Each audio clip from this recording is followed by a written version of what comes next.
حمد و ثناء، تعریف و تمہید، کبریائی بڑائی اللہ احکم الحاکمین کی ذات کے لیے خاص ہے۔ درود و سلام امام کائنات سید القونین خاتم النبیین جناب محمد الرسول اللہ صلی اللہ علیہ وآلہ وسلم کی ذات اقدس پر۔ حضرات دی وقار، سورہ انفال کی آیت کریمہ آپ کے سامنے تلاوت کرنے کی سعادت حاصل کی ہے۔ اللہ احکم الحاکمین اس آیت کریمہ میں فرماتے ہیں وَاذْكُرُوا إِذْ أَنْتُمْ قَلِيلٌ، تم اس وقت کو یاد کرو جب تم تھوڑے تھے، مستضعفون فی الارض، تم زمین میں کمزور سمجھے جاتے تھے، تخافون ان یتخطفکم الناس، تم ڈرتے تھے کہ لوگ تمہیں اچک کر لے جائیں گے، فآواکم، اس اللہ نے تمہاری مدد کی، وَأَيَّدَكُمْ بِنَصْرِهِ، اور اپنی نصرت کے ساتھ تمہاری تائید کی، وَرَزَقَكُمْ مِنَ الطَّيِّبَاتِ، اور تمہیں پاکیزہ چیزوں سے رزق دیا، لَعَلَّكُمْ تَشْكُرُونَ، تاکہ تم شکر ادا کرو۔ حضرات محترم، دنیا کے نقشے پر پاکستان مملکت خداداد کو آج 74واں یوم آزادی ہے، اور 74ویں یوم آزادی میں 74واں دن آج ہماری قوم منا رہی ہے، جبکہ 73 سال اس کو کل مکمل ہو گئے تھے 13 اگست سن 2020 کو۔ 14 اگست 2020 کو 74واں سال شروع ہو گیا ہے۔ اللہ کریم سے ہم دعا کرتے ہیں کہ اے خالق کائنات، جس مقصد کے لیے، جس دو قومی نظریے کی بنا پر اس ریاست کو ہمارے اکابرین نے، ہمارے قائدین نے اس مملکت کو حاصل کیا تھا، جس ریاست کے مشتبہ اور جس ریاست کے ساتھ مماثلت رکھتے ہوئے، نظریات اور مقاصد کو مد نظر رکھتے ہوئے، ریاست مدینہ کے قیام کو مد نظر رکھتے ہوئے ہمارے اکابرین نے آج سے 74 سال قبل اس کو حاصل کیا۔ اللہ کریم اس جیسے نظریات کا تحفظ یہاں بھی اللہ تعالیٰ پیدا فرمائے۔ ہماری جان، ہماری مال، ہماری عزت، ہمارا دین، ہماری عبادات، ہمارے رسم و رواج، اللہ کریم ہمارے اس نظریات کی بنیاد پر ہمیں اس کا تحفظ کرنے کی بھی توفیق عطا فرمائے۔ حضرات، دنیا کے نقشے پر نظریاتی طور پر معرض وجود میں آنے والی 3 ریاستیں ہیں۔ ایک ہے جسے ریاست مدینہ کہا جاتا ہے، جس کا قیام حضور سید القونین خاتم النبیین جناب محمد الرسول اللہ صلی اللہ علیہ وآلہ وسلم نے 1441 سال قبل جس کا قیام فرمایا تھا۔ اور پھر یعنی وہ ہجرت، آپ کا ہجرت کرنا مدینہ منورہ کی طرف، وہ ریاست مدینہ کی طرف پہلا قدم تھا، اور پھر اس کو 4 چاند اس وقت لگے جب رسالت کائنات جناب محمد الرسول اللہ صلی اللہ علیہ وآلہ وسلم مدینہ سے ایک فاتح کی شکل میں بن کر نکلے اور آپ نے مکہ کو بھی فتح کر لیا۔ تو گویا وہ پہلی ریاست جو اسلامی نظریے کی بنیاد پر معرض وجود میں آئی ہے، وہ مدینہ منورہ کی ریاست ہے۔ پھر اس کے بعد جب 1906 میں مسلم لیگ بنی ہے اور تاریخ پاکستان سے اور تاریخ پاک و ہند سے واقفیت رکھنے والے لوگوں کو شاید آگاہی ہوگی کہ بانی پاکستان قائد اعظم محمد علی جناح اس وقت کانگریس میں تھے، مسلم لیگ میں نہیں تھے۔ آپ نے بعد میں شمولیت اختیار کی اور آپ کے اکابرین آپ کے ساتھ جو علماء کرام موجود تھے اور ہمارے وہ بڑے بڑے اکابرین قائدین جو سیاسی لحاظ سے جنہیں ہم قائدین کہتے ہیں، اور پھر علماء کرام کی بھی کثیر تعداد جن کے ساتھ شامل تھی، وقت گزرنے کے ساتھ ساتھ وہ ایک باقاعدہ ایک جماعت بنتی گئی، ایک تحریک بنتی گئی، اور وہ جد و جہد آزادی جو 1857 سے شروع ہوئی تھی اس کی تکمیل 14 اگست 1947 کو اللہ کریم نے اس مملکت کی صورت میں مسلمانوں کی جھولی میں عطا فرما دی۔ یہ ہے دو مسلم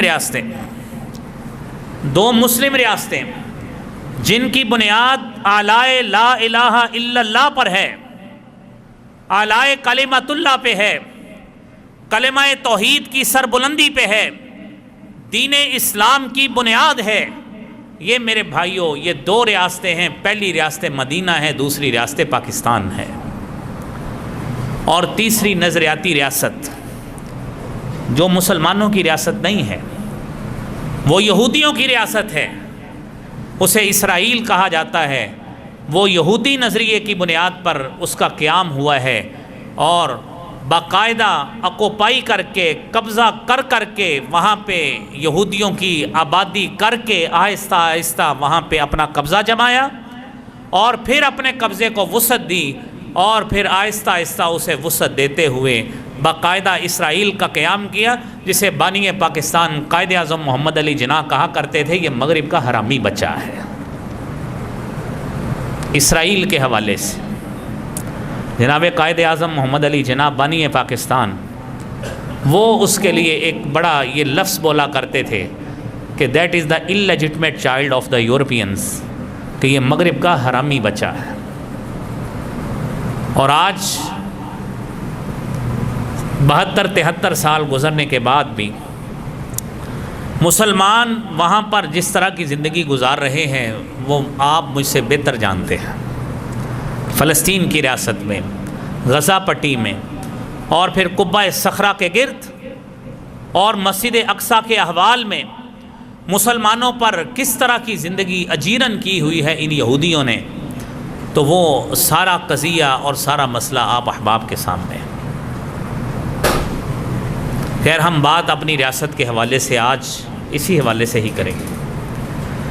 آپ بھائیوں تصور کریں کہ آج سے 73 سال پیچھے چلے جائیں،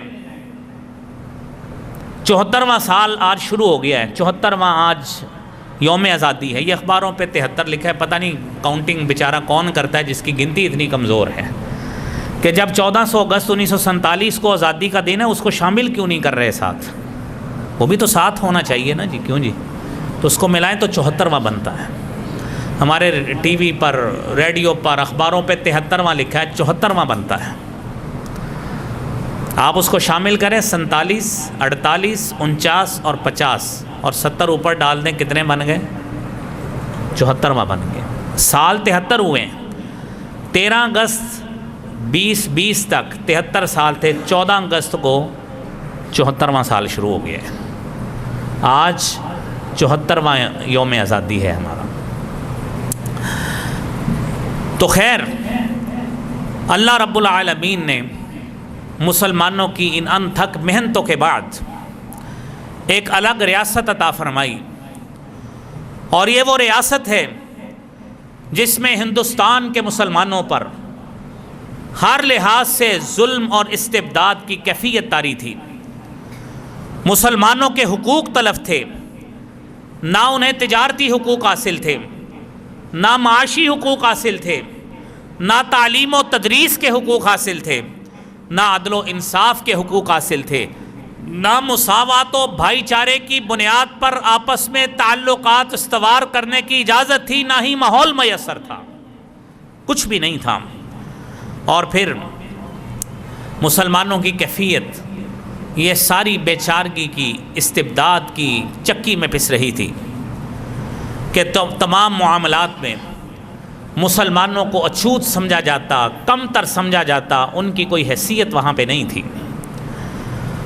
ہندوؤں کو برتر خیال کیا جاتا تھا، حالانکہ ہندوؤں کی اپنی 4 بڑی ذاتیں وہاں پہ موجود تھیں، 4 بڑے گروپ، برہمن ہیں، کھشتری ہیں، ویش ہیں، شودر ہیں۔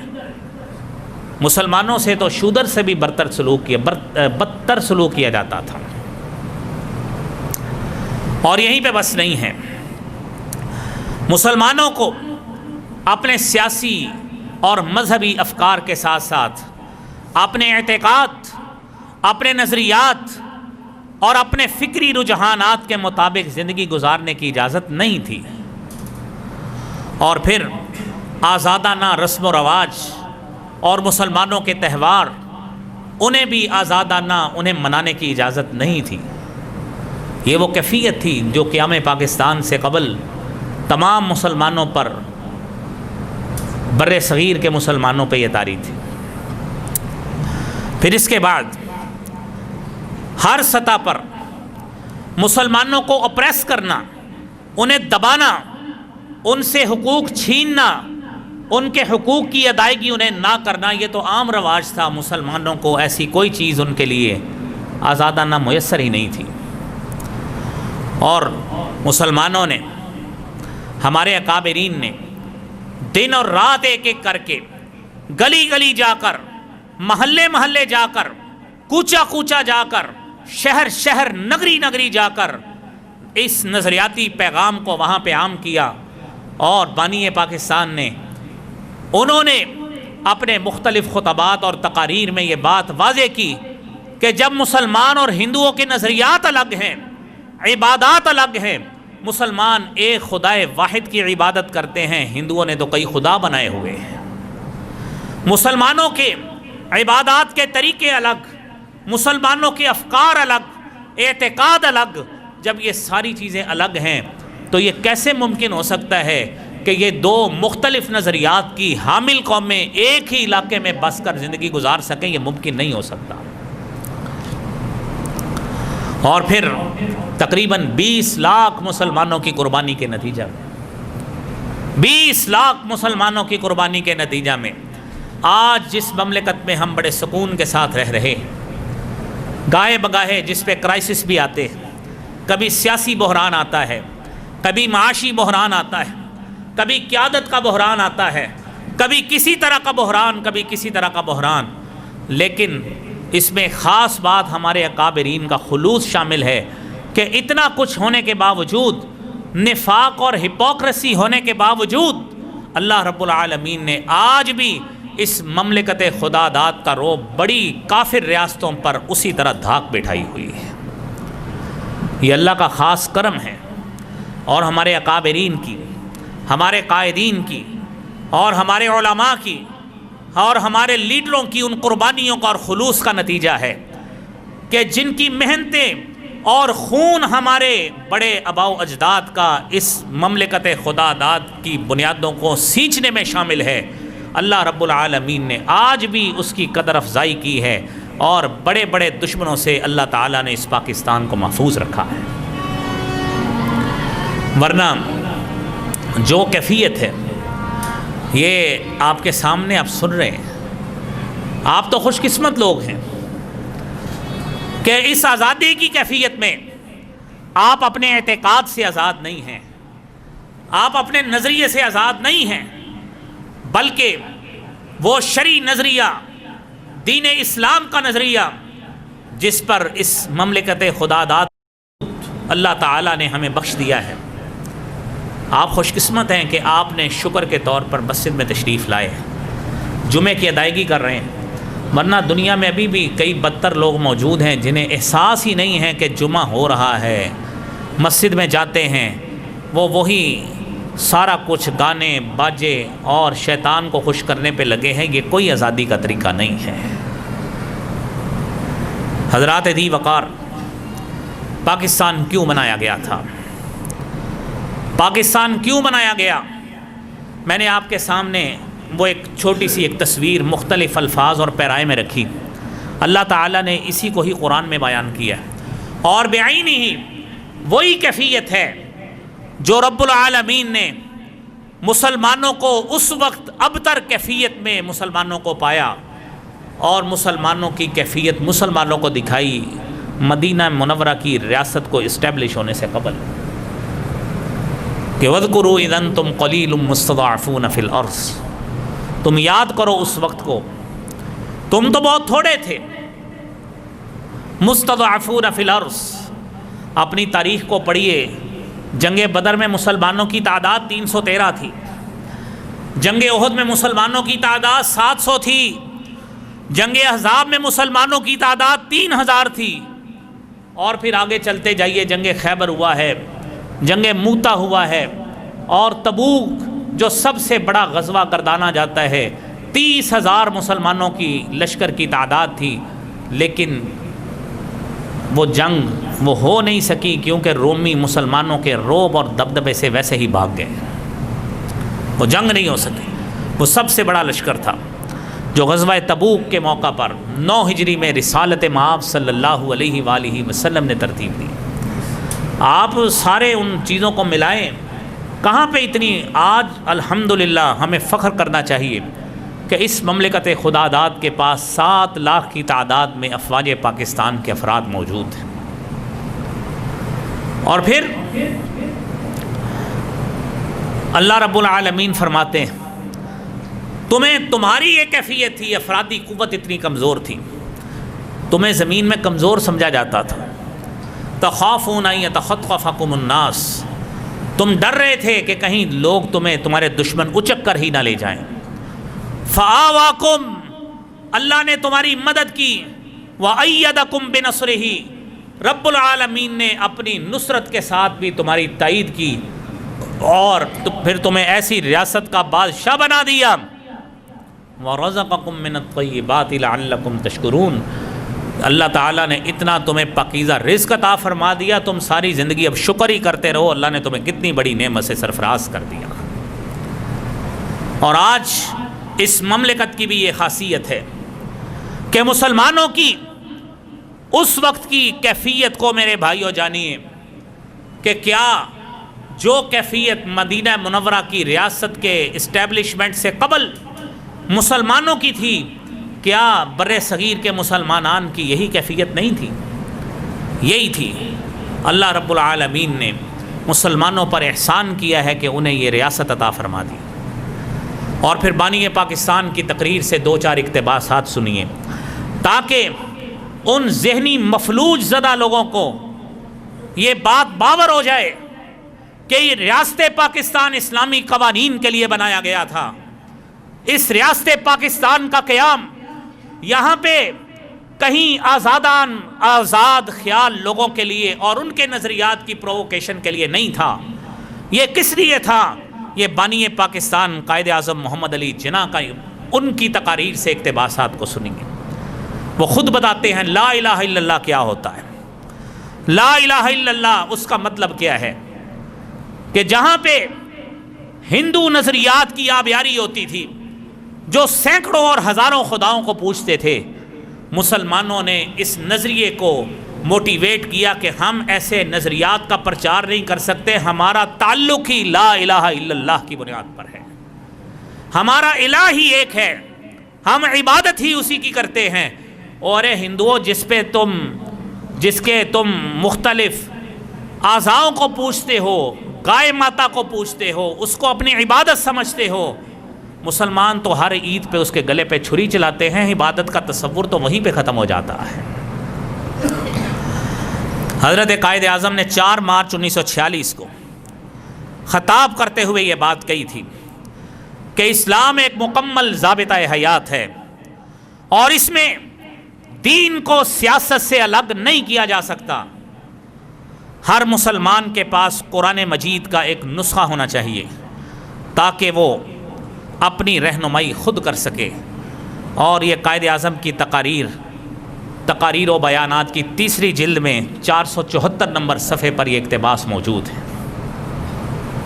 حضرت قائد اعظم نے بمبئی کے علاقہ میں خطاب کرتے ہوئے یہ بات کہی تھی کہ اگر کوئی چیز اچھی ہے تو وہ عین اسلام ہے، اور اگر کوئی چیز اچھی نہیں ہے تو یہ اسلام کا درجہ اس کو نہیں دیا جا سکتا، کیونکہ اسلام کا مطلب ہی عین انصاف ہے، عین انصاف ہے، نا انصافی کو کبھی اسلام کا درجہ نہیں دیا جا سکتا۔ ہم اوروں کو چھوڑیں، قائد کے ہی اقتباسات کو پڑھ لیں۔ اور بھئی آپ کو بقیہ سیاسی قائدین پر ہر کسی کو اختلاف ہو سکتا ہے، اپنے بانی پاکستان کی اس قیادت پہ تو اختلاف نہیں ہے جس نے اس کے لیے جد و جہد کی تھی۔ اور تیسرا خطاب سنیے، کراچی میں خطاب کرتے ہوئے کیا بات کہی کہ وہ کون سا رشتہ ہے جس میں منسلک ہونے سے تمام مسلمان جسد واحد کی طرح بن جاتے ہیں، وہ کون سی چٹان ہے جس پر ان کی ملت کی عمارت استوار ہے، اور وہ کون سا لنگر ہے جس سے اس امت کی کشتی محفوظ کر دی گئی ہے۔ وہ رشتہ، وہ چٹان، وہ لنگر، وہ خدائے واحد کی ایک کتاب ہے جسے قرآن مجید کہا جاتا ہے۔ آج ہم نے قائد اعظم کے نظریات کو ہی بھلا دیا، اور پتہ نہیں کون کون سے اقتباسات اٹھا کر قائد اعظم کے ساتھ نسبت کر کے ریاست کا حلیہ بگاڑ کے رکھ دیا ہے۔ یہ قائد اعظم کے اقتباسات ہیں۔ اور پھر قائد کہتے ہیں، مجھے یقین ہے کہ جو ہم آگے بڑھتے جائیں گے، ہم میں زیادہ سے زیادہ اتحاد پیدا ہوتا جائے گا۔ ایک خدا، ایک رسول، ایک کتاب اور ایک امت کا تصور ہے جو اس پاکستان میں سب سے پہلے قائد اعظم محمد علی جناح نے دیا تھا۔ آج کون یہ بات ٹی وی پہ کرتا ہے؟ آپ کو میں حیران ہو رہا تھا کہ ٹی وی پہ ڈیبیٹ کس بات پہ ہو رہے ہیں، عنوان کیا ہے؟ پاکستان ایک قومی ریاست ہے، یہ نظریاتی ریاست ہے۔ اب یہ مغرب کے طے شدہ لوگوں نے ایک نیا مسلمانوں میں، ادھر پاکستان کے لوگوں کی روح میں نئی ایک چیز ڈالنی شروع کر دی تاکہ ان کے ذہن سے نظریہ نکل جائے اور قومیت کا تصور آ جائے، تاکہ نظریہ ویسا ہی فوت ہو جائے۔ میرے محترم بھائیوں، مسلمانوں کو اپنے نظریے پہ قائم رہنا چاہیے۔ وہ نظریہ ہی یہ ہے جو حضرت قائد اعظم نے بات کہی ہے کہ جہاں پہ ایک خدا ہے، ایک رسول ہے، ایک کتاب ہے اور ایک امت ہے، اور یہی وہ امت ہے جسے امت محمدیہ کہا جاتا ہے۔ اور پھر آئین پاکستان کس بات پہ ہونا چاہیے؟ 25 جنوری 1941 کو کراچی بار ایسوسی ایشن سے قائد اعظم نے خطاب کیا اور کہا کہ میرے علم میں، اور یہ ڈان نیوز آج بھی ان کی ویب سائٹ سے اخبار نکال لیں، آپ کو آج بھی مل جائے گا، میرے علم میں یہ بات لائی گئی کہ کچھ حضرات جان بوجھ کر شرارت کر رہے ہیں اور پروپیگنڈا کر رہے ہیں کہ پاکستان کے آئین کی بنیاد شریعت پر نہیں ہوگی۔ قائد کہتے ہیں کچھ لوگ پروپیگنڈا کر رہے ہیں، ہماری زندگی پر اسلامی اصولوں کا اطلاق آج بھی اسی طرح ہوگا جس طرح 1300 سال پہلے ریاست مدینہ میں ہوتا تھا۔ یہ آپ کے میرے بھائیوں وطن کی بنیاد ہے، یہ اس پاکستان کی بنیاد ہے، اور یہ اس مملکت خدا داد کی بنیاد ہے جو قائد اعظم نے جس کا خواب دیکھا تھا۔ اور پھر آگے چلیے، قائد اعظم نے اسٹیٹ بینک آف پاکستان اس کے افتتاح کے موقع پر 1 جولائی 1947 کو جو تقریر کی تھی اس کا اقتباس بھی سنیے، پھر آگے بات کرتے ہیں۔ کہتے ہیں یہ تقریر آج بھی اسٹیٹ بینک آف پاکستان کی ویب سائٹ کھولیں گے، وہاں پہ قائد اعظم کی تقریر کا اقتباس آج بھی موجود ہے، ابھی جا کے گھر جا کے کھولیں یہ ملے گا۔ ہم لوگ اپنے اکابرین کو بھول گئے، ہم نے نظریاتی تعصب اپنے اوپر ایسا ڈال لیا، نہ ہمیں اکابرین کا پتہ ہے، نہ علماء کا پتہ ہے، نہ ان کی قربانیوں کا پتہ ہے۔ کیا کہتے ہیں؟ ہم ایک ایسا معاشی نظام لائیں گے، ایسا نظام مرتب کرنے جا رہے ہیں جو عین اسلامی اصولوں کے مطابق ہوگا۔ مغرب کا معاشی نظام انسانیت کو فائدہ پہنچانے میں ناکام نظر آ رہا ہے، ہمارا نظام اسلام کی بنیاد پر ہوگا اور کامیابی اسی میں ہی مضمر ہے۔ آج بتائیں کون حکمران، کس حکمران نے قائد اعظم کے بعد آج تک یہ بات کہی ہے کہ ہمارا یہ معاشی نظام عین اسلام کے مطابق ہے؟ کوئی نہیں آیا، کوئی نہیں آیا، کسی نے آج تک یہ بات نہیں کہی کہ ہمارا معاشی نظام اسلام کی اقدار کے اور تعلیمات کے عین مطابق ہوگا۔ یہ اسٹیٹ بینک کی تقریر آج بھی اسٹیٹ بینک آف پاکستان کی ویب سائٹ پہ موجود ہے۔ میرے محترم بھائیوں، اور پھر یہ تو قیام پاکستان سے قبل کی ساری باتیں ہیں کہ ہم یہ اس میں پریکٹس کریں گے، اور جب یہ مملکت بن گئی ہمارے اکابرین نے اس میں خون دیا ہے، ہمارے اکابرین کی اس میں جد و جہد شامل ہے، اور لوگ نائیوں کے پھٹوں پر بیٹھ کر جو باتیں کرتے ہیں جن کا علم اس پھٹے سے آگے نہیں ہوتا، وہ کیا کہتے ہیں جنہ مولویوں نے پاکستان کو نقصان پہنچایا ہے نا، انہاں کسی نے نہیں پہنچایا۔ آپ کی اطلاع کے لیے عرض ہے، ہماری جماعت کے حضرت مولانا سید محمد داود غزنوی رحمۃ اللہ علیہ متحدہ پنجاب میں پاکستان مسلم لیگ کے صدر تھے مرکزی۔ تمہیں کیا پتا علماء نے کیا کیا ہے؟ تم کیا جانو مولانا شبیر احمد عثمانی کو؟ تم کیا جانو مولانا شوکت علی کو، ان کی جد و جہد کو؟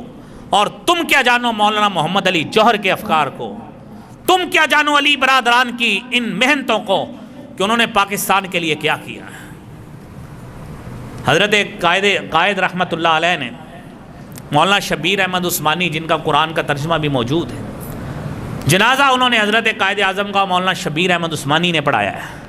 کہتے ہیں مجھے خواب آیا ہے، آپ کو کسی سے بھی سیاسی اختلاف ہو سکتے ہیں، ہم آج تک سیاسی اختلاف کا کبھی بھی راستہ نہ بند ہوا ہے نہ کچھ، لیکن اس اختلاف کو ادب کے دائرے میں رہ کر بیان کیا جاتا ہے۔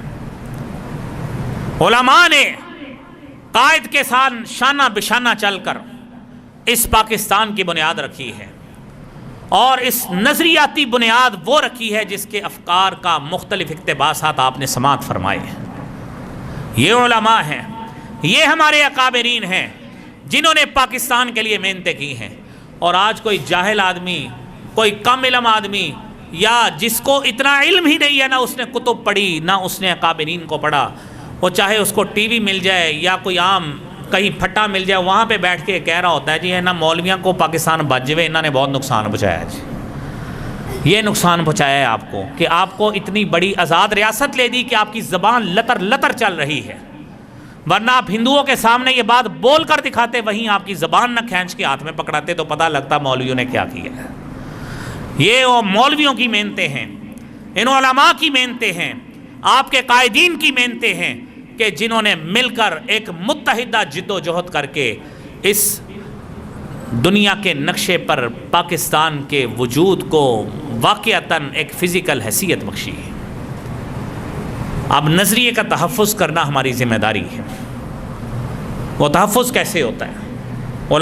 آپ نے اپنے بڑوں سے، اکابرین سے قربانیوں کی لازوال داستانیں سنی ہوں گی کہ کس طرح سکھوں نے مسلمانوں کی خواتین کے ساتھ ظلم کیے، کس طرح ہمارے اکابرین کو قتل بھی کیا گیا جب ہجرت کا دورانیہ چل رہا تھا، کہ کس طرح کس گاؤں سے کس طرح قافلے چلے، اور کیا کیا ان کے ساتھ ہندوؤں نے، سکھوں نے زیادتیاں کی، قتل تک کیے، استیں تک لوٹی، سارا کچھ کیا، اور 20 لاکھ لوگوں کی اس قربانی کے بعد آج ہم لوگ آزاد ہیں کہ آپ آرام سے بیٹھے عبادت کر رہے ہیں، کوئی آپ کو روکنے نہیں آئے گا کہ آپ مسجد میں کیوں بیٹھے، آپ اللہ کی عبادت کیوں کر رہے ہیں، کوئی نہیں آپ کو روکے گا۔